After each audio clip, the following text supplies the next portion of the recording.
Ya, Assalamualaikum warahmatullahi wabarakatuh. Selamat malam semuanya. Waalaikumsalam warahmatullahi wabarakatuh. Malam, Pak.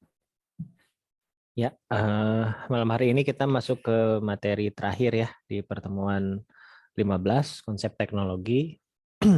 Materinya akan membahas tentang standar sertifikasi kompetensi di bidang IT ya, di bidang teknologi informasi. Di sini standar kompetensi di sini sangat apa namanya penting ya, penting di saat sertifikasi profesi di dunia industri. Nah, sebentar saya share dulu.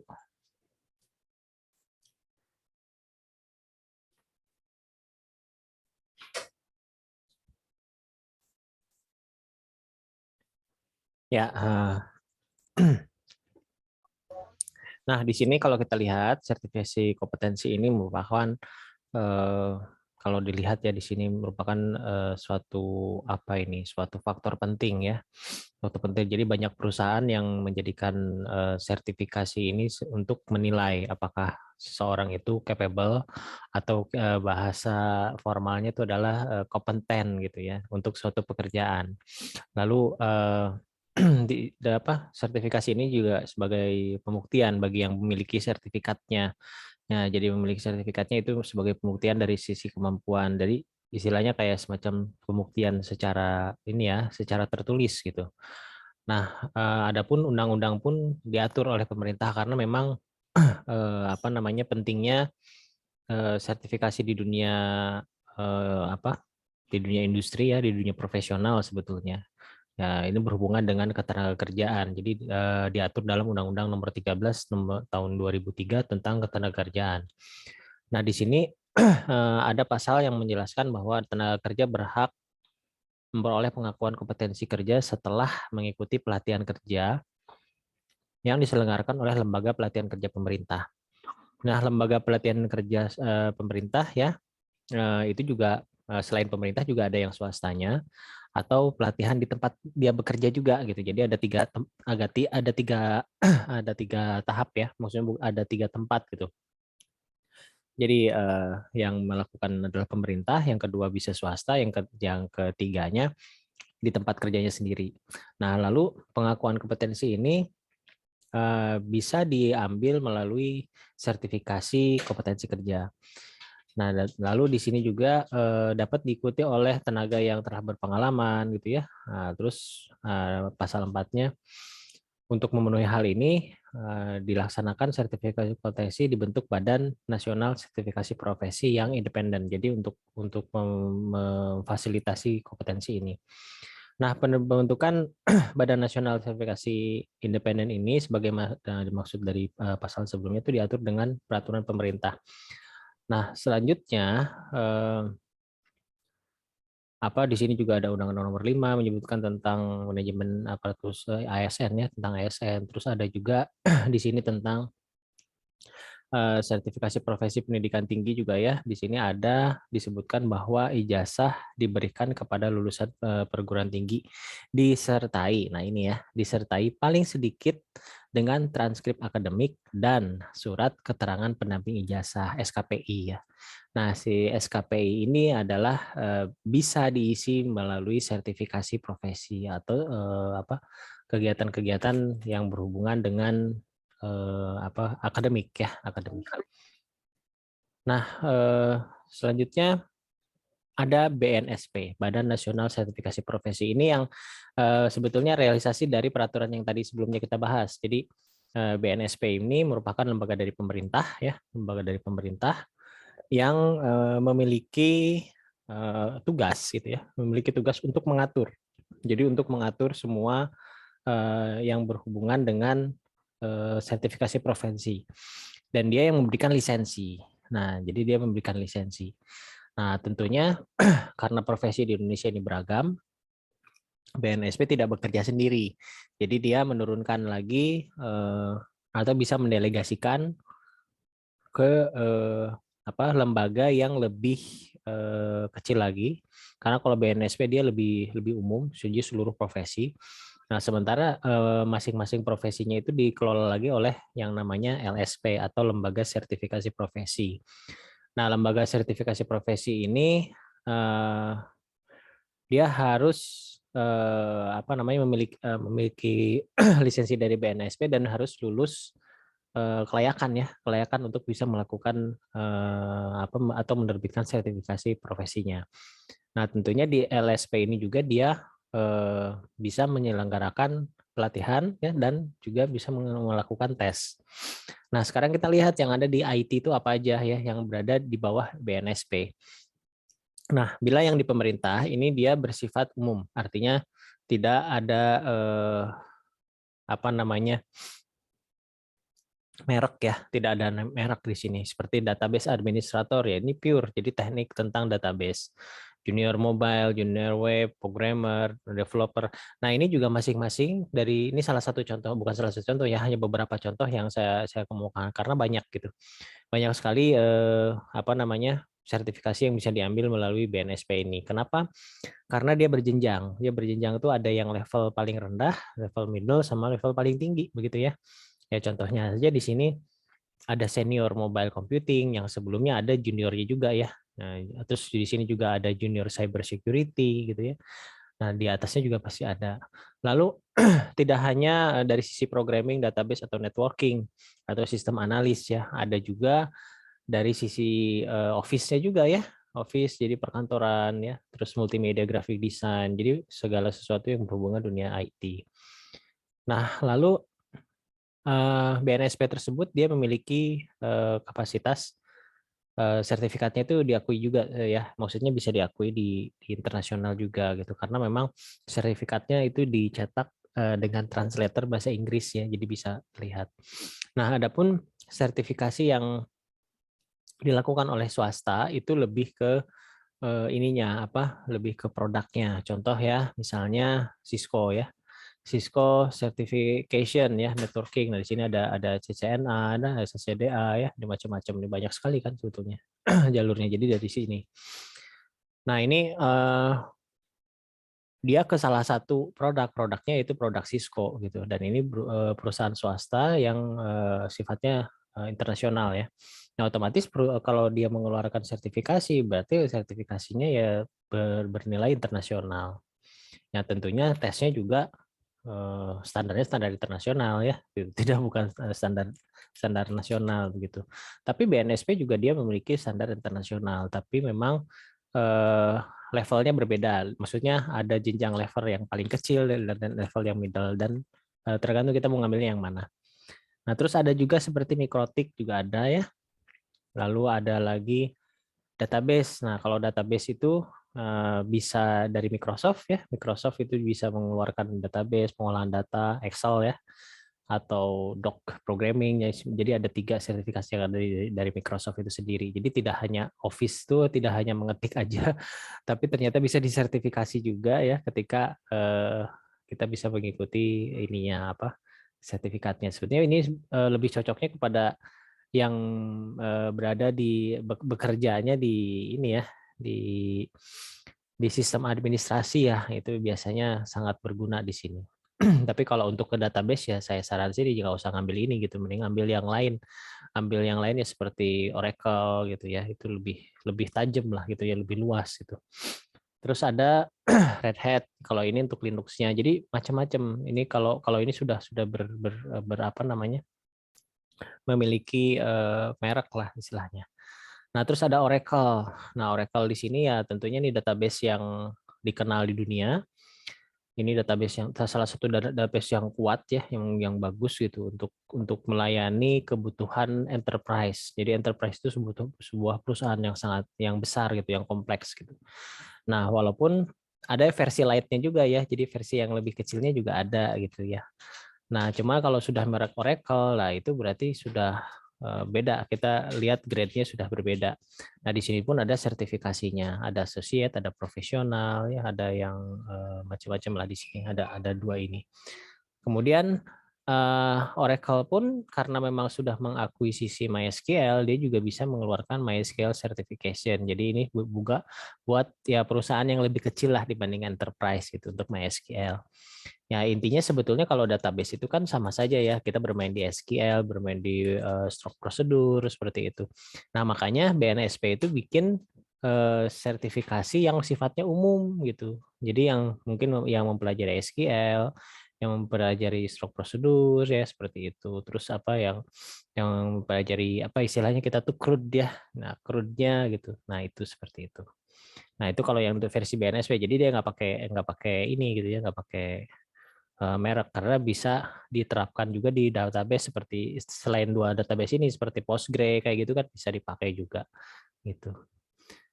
Lalu ada Java juga karena Java memang masih lingkungannya Oracle ya. Jadi dari Sun Microsystem juga masih lingkungannya. Di sini juga ada apalagi di Java banyak banget ininya ya sertifikasinya karena ini berhubungan dengan programming ya, berhubungan dengan programming. Jadi Java tuh banyak sekali apa ada dasar, ada apa sampai level profesional, terus bahkan kalau nggak salah tuh sampai 3 Java tuh, sampai master, sampai level master. Nah ini entah apa yang dites ya kalau sampai level master ini, berarti ya level basic aja kayaknya udah susah banget gitu ya ini masuk ke level master. Jadi ini biasanya ya memang benar-benar perusahaan atau profesional yang memang ingin meningkatkan kompetensinya biasanya gitu, meningkatkan grade sih sebetulnya ya, meningkatkan grade seperti itu. Nah, oke. Itu materi untuk malam hari ini. Mungkin kita sekarang masuk ke sesi tanya jawab ya. Nah, materinya itu sendiri sudah saya upload juga di Wastu Digital, jadi bisa di-download ya.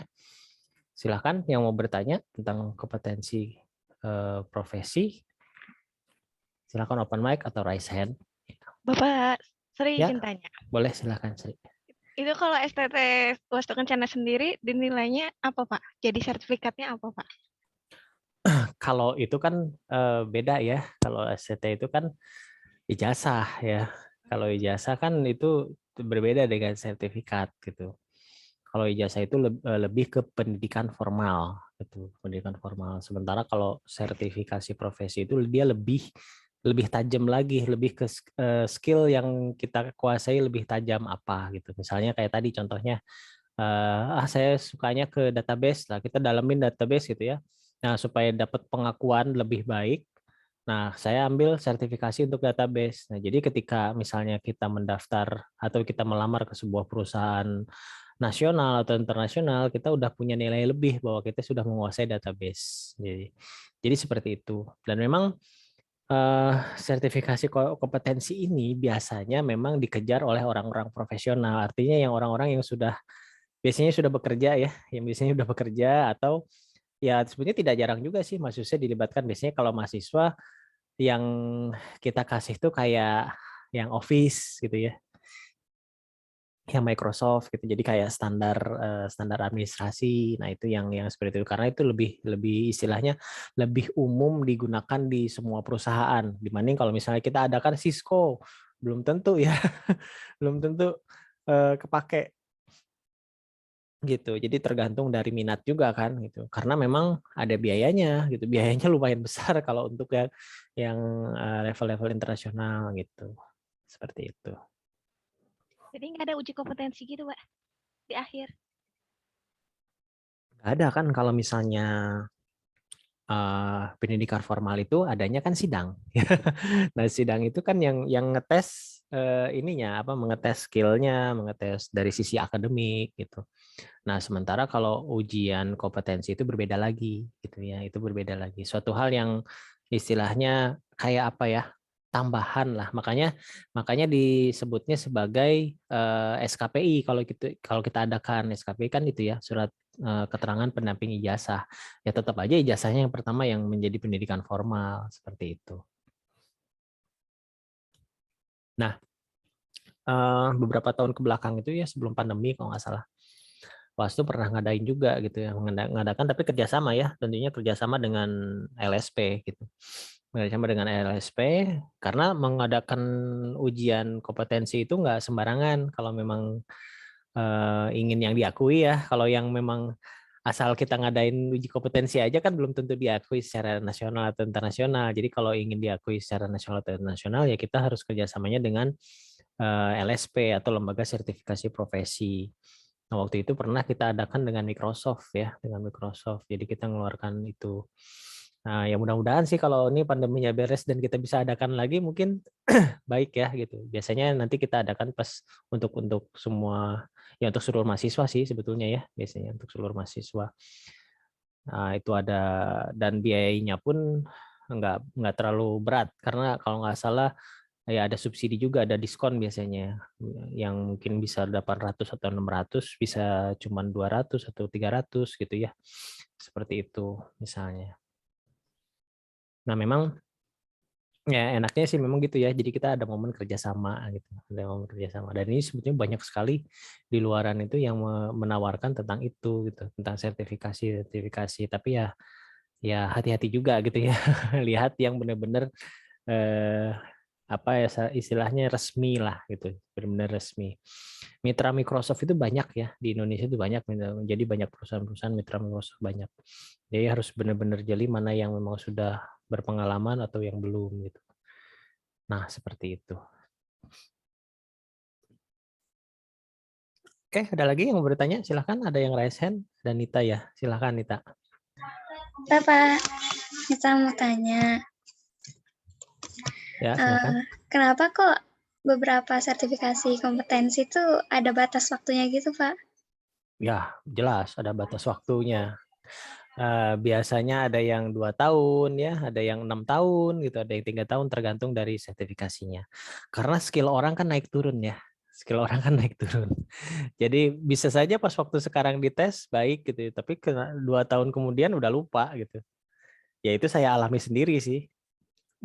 Tahun 2018 saya ikut sertifikasi profesi Oracle. Mungkin sekarang kalau ditanya Oracle saya juga udah lupa gitu. Tapi pada saat itu saya bisa gitu. Memang dapat lah ya, dan susah banget waktu itu ininya tesnya karena bahasa Inggris gitu ya. Karena bahasa Inggris terus apa namanya? Ya karena kita nggak terbiasa aja gitu. Tapi memang sebelum mengikuti itu kebetulan waktu itu saya ikut program hibah sih, jadi bisa lebih murah ya. Maksudnya tidak terlalu besar biayanya. Nah, cuman prosesnya tetap aja sama aja gitu. Prosesnya nggak ada diskon gitu. Prosesnya ya tetap aja gitu ya. Harus mengikuti pelatihannya, udah selesai pelatihan. Karena sulit juga kalau misalnya kita nggak pernah mengikuti pelatihan, ketika di tes langsung itu biasanya udah nggak kebayang gitu soalnya, karena soalnya tuh bener ya soalnya pilihan ganda, tapi ya tricky, yang namanya pilihan ganda kan banyak jebakannya gitu dibandingkan yang esai. Kalau esai kan kita bisa menjelaskan dengan argumentasi. Tapi kalau yang pilihan ganda ya kalau udah salah pilih ya udah salah gitu. Terus ada CCTV-nya dipantau langsung secara online. Jadi itu langsung direcord ya, direkam. Direcord ya. Udah itu di record itu ngelihat kalau gerak-gerik kita mencurigakan itu didiskualifikasi. Jadi benar-benar ketat ya kalau yang udah standar internasional. Ya standarnya seperti Oracle atau CCNA ya atau Cisco. Nah, itu biasanya mereka pakai standar internasional seperti itu. Jadi sangat ketat gitu. Nah, tapi memang ada batas waktunya. Yang saya itu sekitar 2 tahun kalau nggak salah ya. Oh enggak, Oracle itu selama versi yang saya pakai itu masih bisa. Jadi karena Oracle kan udah ada keluar versi baru, jadi ya harus ngikut lagi sertifikasi kalau misalnya mau ngambil yang versi barunya gitu. Waktu itu saya ikut yang Oracle 12C kalau nggak salah, yang 12C. Nggak tahu sekarang udah naik lagi, nggak tahu udah ada yang 13 atau 14 kalau nggak salah. Nah itu kan udah beda lagi gitu. Nah jadi ya memang jadi ada batasnya gitu. Cuma memang kalau di sebuah perusahaan seperti perusahaan besar atau enterprise, mereka jarang ganti produk secara tiap tahun atau 3 tahun atau 5 tahun, bahkan biasanya lama lah, bisa sampai 10 tahunan mungkin ganti platform gitu. Seperti database yang besar ya. Ya kecuali kalau misalnya MySQL dengan data yang banyak gitu ya. Dia ada batasan juga gitu. Tapi kalau Oracle sih biasanya kuat sih ya. Oracle yang versi 8G aja itu udah kuat banget ya gitu ya. Apalagi yang sekarang gitu makin rumit itunya fitur-fiturnya makin nambah lah seperti itu. Ya, itu ya. Jadi kenapa ada istilahnya expire-nya ya karena memang ya begitu skill orang bersaing gitu ya. Seperti itu. Lalu di sertifikasi profesi itu juga sebetulnya selain ya untuk istilahnya kita meningkatkan grade kita gitu ya, nilai kita di mata perusahaan, perusahaan juga meningkatkan nilai dia gitu. Jadi kalau misalnya kita bekerja sebagai katakanlah kita berwirausaha membuat sebuah software gitu, artinya kita punya bikin perusahaan software house gitu. Nah, kalau yang pekerja-pekerja kita punya sertifikasi profesi itu naik gitunya, bergainingnya gitu ya. Nilai jualnya naik gitu. Jadi bisa dapat proyek lebih banyak gitu. Tujuannya ke sana juga gitu. Nah, jadi tidak hanya dari sisi orangnya tapi sisi perusahaannya juga naik. Makanya memang itu jadi semacam apa ya? Semacam nilai lebih gitu ya di beberapa perusahaan, terutama perusahaan TBK, perusahaan besar lah atau perusahaan internasional. Nah, makanya itu kalau misalnya sekilas tentang dunia ini ya, tentang sertifikasi profesi. Walaupun tidak semua perusahaan meminta itu gitu ya, nggak semuanya gitu, tergantung perusahaannya juga gitu. Tergantung perusahaannya ya nggak semuanya lah gitu. Nah, cuma tergantung kalau misalnya kita memang saya cita-citanya pengen kerja di Cisco gitu atau pengen kerja di Microsoft ya berarti kita harus ambil jalur yang itu gitu, ambil jalur sertifikasi profesi seperti itu. Nah, dibandingkan saya sih kerja di sekitar aja ya itu kayaknya tidak terlalu ini gitu ya, tidak terlalu urgent gitu. Kecuali nanti kalau udah masuk terus perusahaannya biasanya suka ada ini juga gitu, suka ada pelatihan, ada yang mau ngambil sertifikasi, nah biasanya juga ada kayak gitu juga gitu. Jadi tergantung juga sih, tidak terlalu tergantung perusahaannya gitu ya, tergantung perusahaannya. Nah, cuma kalau memang kita ingin bersaing dengan orang-orang dari internasional ya itu jalurnya gitu. Jalur sertifikasi profesi atau kita jalur prestasi. Prestasi itu dalam artian bukan prestasi akademik, tapi kita pernah nanganin kasus berapa banyak gitu, bisa karya kita berapa banyak gitu, jadi sampai kita bisa dikenal. Nah, maksud saya ke sana, jadi kayak istilahnya dulu tuh portofolio gitu. Nah, kalau portofolio kita banyak ya otomatis itu sih ngikutin gitu ya, itu jadi kayak skill gitu ngikutin orang ini bisa kayak gini bisa kayak gitu. Nah, itu juga sama gitu, seperti itu. Oke, ada lagi yang mau bertanya?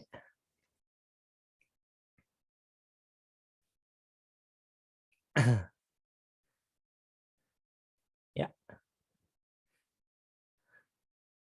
Wah, ini Rafil punya sertifikasi CCNA, pas ngelamar kerja tetap ditanya lulusan apa, ya ngelamarnya kemana dulu gitu ya. Ngelamarnya kemana dulu, kalau ngelamarnya ke perusahaan yang tidak membutuhkan CCNA ya nggak terlalu gitu, nggak terlalu berpengaruh gitu, kecuali yang memang di bidang itu gitu ya, di bidang itu.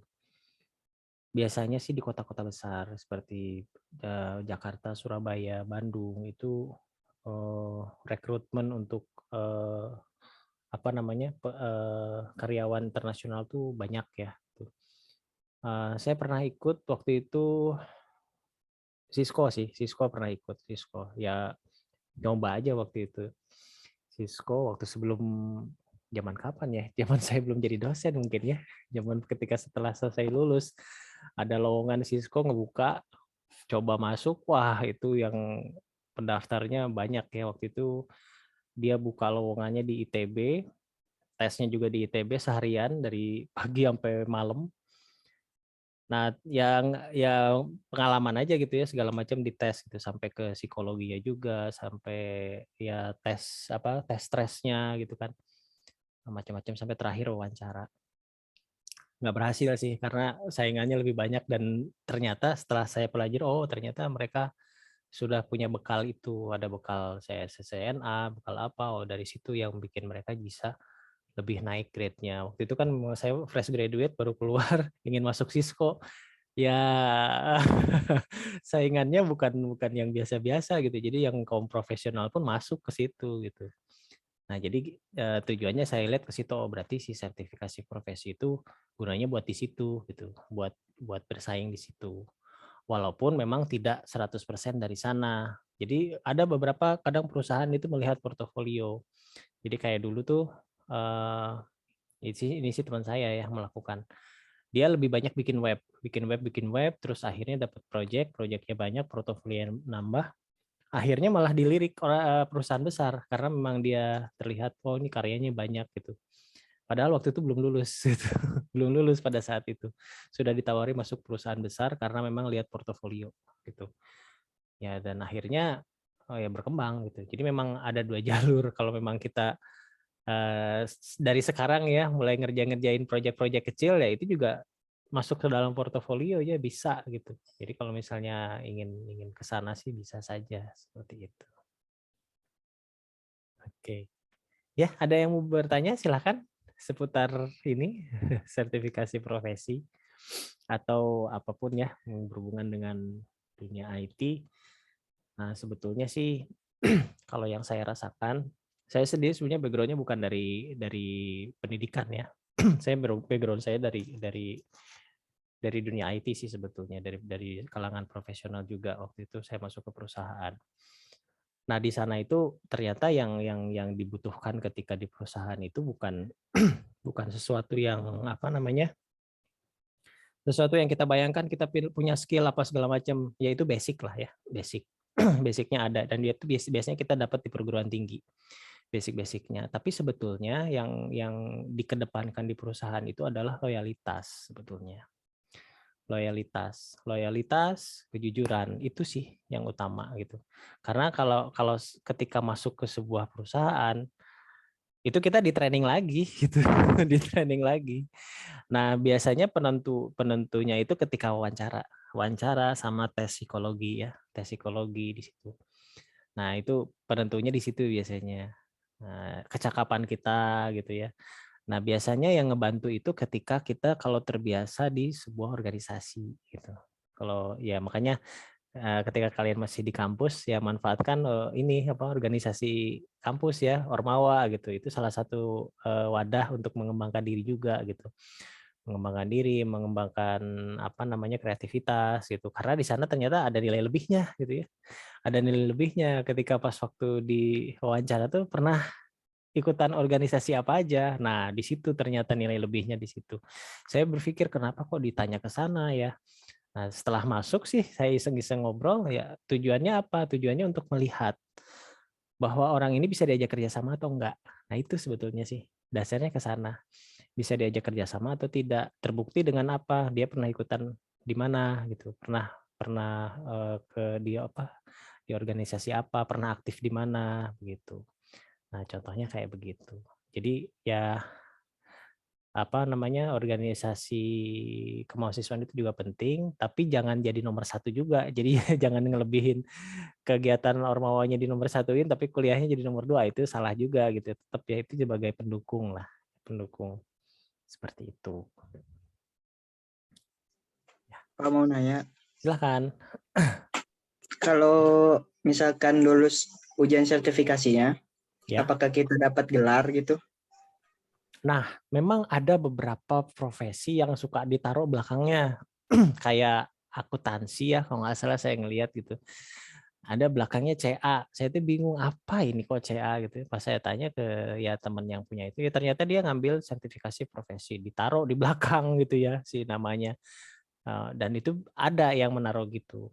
Cuman bisa ditaruh bisa enggak sih? Tergantung ya, tergantung kitanya aja sih. Karena kalau mau ditaruh kayaknya kepanjangan gitu. Waktu itu Oracle saya dapat OCA sama OCP. Kayaknya panjang banget namanya nanti jadi kayak gitu. Udahlah nggak usah gitu. Yang penting udah aja ini ada buktinya gitu. Jadi bisa aja. Cuman kayaknya nggak umum lah ya, nggak umum gitu. Kecuali memang ada ya kayak kalau di akuntansi mungkin udah umum gitu ya naruh itu di belakang. Jadi nggak masalah mungkin. Tapi kalau kita ya saya lihat di beberapa profesi jarang sih yang menaruh itunya gitu. Apalagi ya kayak CCNA kayak gitu kan kayaknya jadi lucu gitu. Nama itu CCNA gitu belakangnya. kayak gitu. Ya gitu itu sih sebetulnya nggak semua gitu, nggak semuanya seperti itu. Biasanya kalau di nama gelar itu di pendidikan formal sih, pendidikan formal. Nah, pendidikan formal tuh ya ini di universitas gitu ya, S1, S2, S3 atau pendidikan profesi. Pendidikan profesi itu kalau di kedokteran ya, kedokteran. Jadi kan dokter tuh setelah dia lulus, dia itu nggak bisa buka praktek dulu gitu. Dia harus ini lagi apa ambil lagi profesinya gitu. Baru bisa dapat lisensi untuk ini untuk praktek ya seperti itu. Nah, tergantung dari profesinya seperti itu. Oke, ada lagi yang mau bertanya?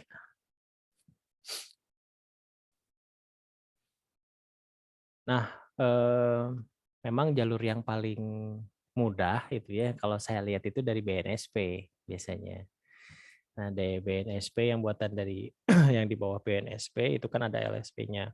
Kalau di informatika tuh namanya LSPI belakangnya. Kalau yang akuntansi kan LSPAK, LSPA. Nah, kalau yang LSPI informatika yang tadi itu yang saya paparkan itu salah satunya dari LSPI. Jadi ada junior programming, ada mobile programming, ya macam-macam seperti itu.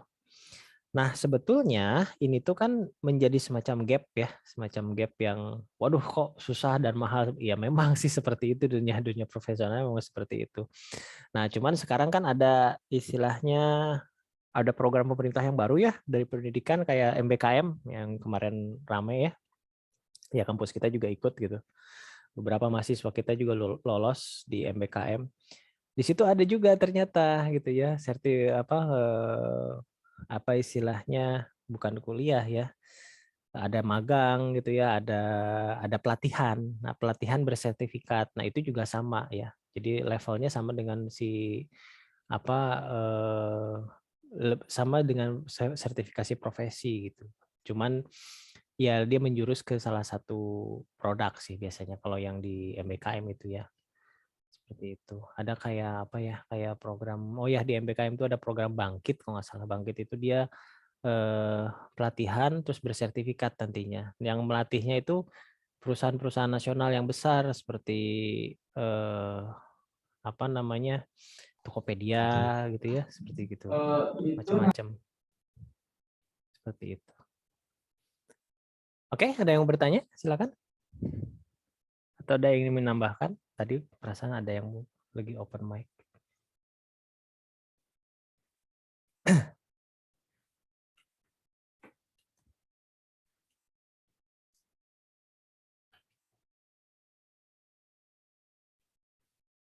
Yuk. Gak ada nih, gak ada yang bertanya. Ya, sebetulnya saya ingin nge-share aja sih, nge-share tentang ya dunia profesional atau dunia industri. Ya itu apa ya? Ya bener nggak main-main gitu ya, bener-bener serius gitu ya, bener-bener eh, apa kalian dilihat kinerjanya gitu ya, dilihat kinerjanya. Tapi sebetulnya modalnya itu ya satu sih kejujuran sih intinya di situ. Gitu. Kalau kita jujur, ya istilahnya skill itu ngikutin sih ya, ngikutin. Asal kita mau berlatih ya itu pasti ada gitu, pasti ada jalan gitu. Tapi kalau sekalinya kita nggak jujur, udah orang nggak akan percaya gitu.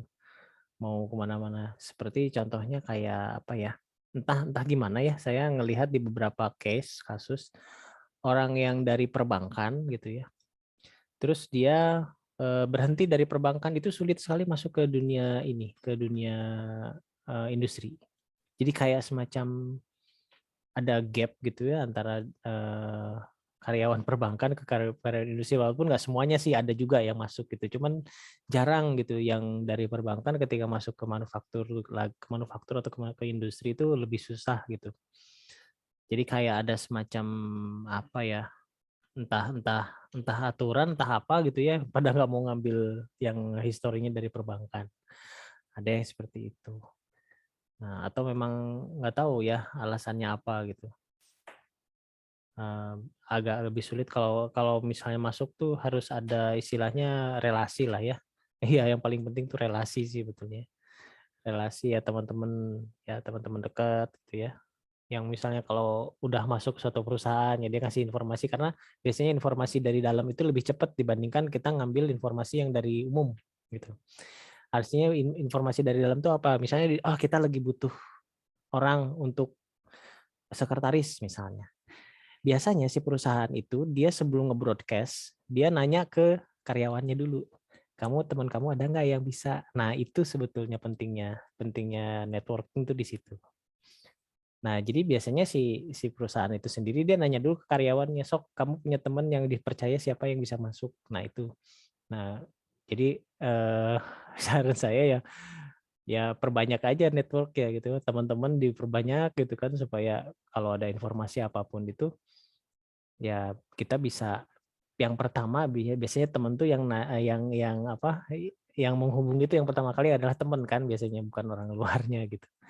Ya beda gitu ketika waktu saya ngambil informasi dari koran atau misalnya kayak Jobstreet gitu ya, itu kan saingannya luar biasa gitu ya. Berbeda dengan misalnya rekomendasi dari teman, nih perusahaan saya lagi butuh. Nah itu dalam 2-3 kali pertemuan udah dalam tes gitu ya, nggak banyak juga saingannya, dan kesempatan masuknya juga tinggi gitu ya, chance untuk masuknya juga tinggi.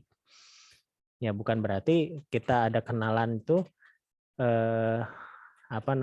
tidak menunjukkan kemampuan, tetap sih kemampuan nomor 1 sih. Perusahaan pasti ngelihat kemampuan dan kejujuran sih sebetulnya di situ.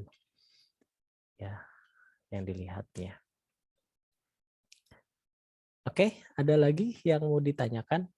Ini sebetulnya pertemuan terakhir ya. Pertemuan 15 pertemuan terakhir di semester 1.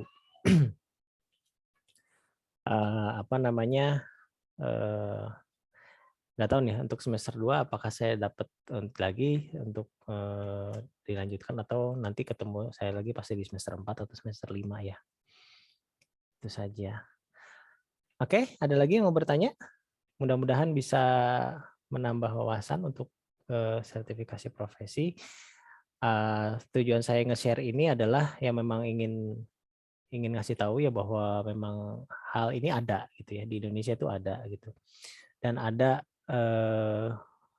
di dunia profesional itu terjadi seperti ini gitu. Jadi kalian istilahnya jangan kaget juga ketika ada ini apa, ya paling tidak tahu gitu. Oh, ini adalah sertifikasi profesi. Tujuannya apa? Untuk meningkatkan istilahnya nilai kita di mata sebuah perusahaan gitu, dan juga meningkatkan perusahaan.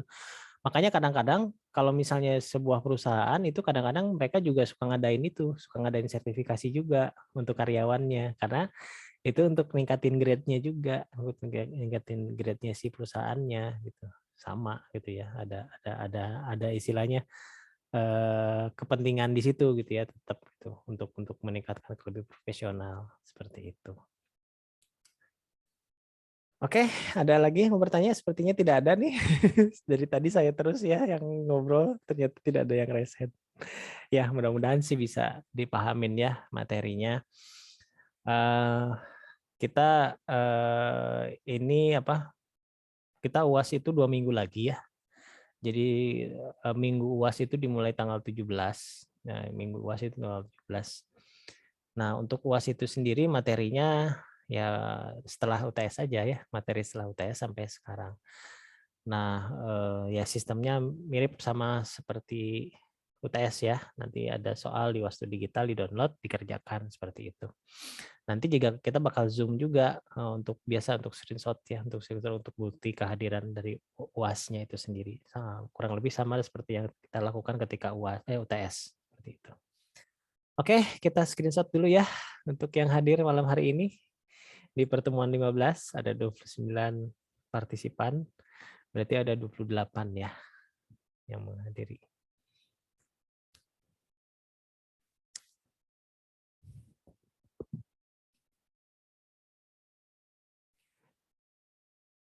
Oke, siap ya.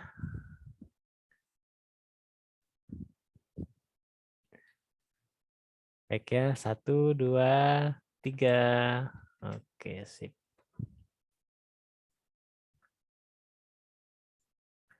Bentar ya.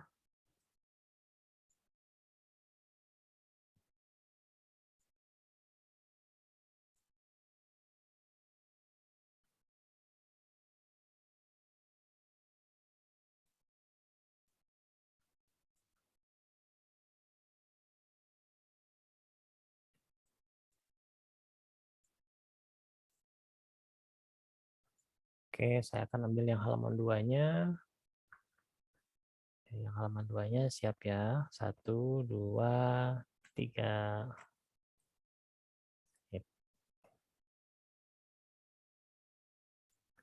Oke, sudah ter-record semua.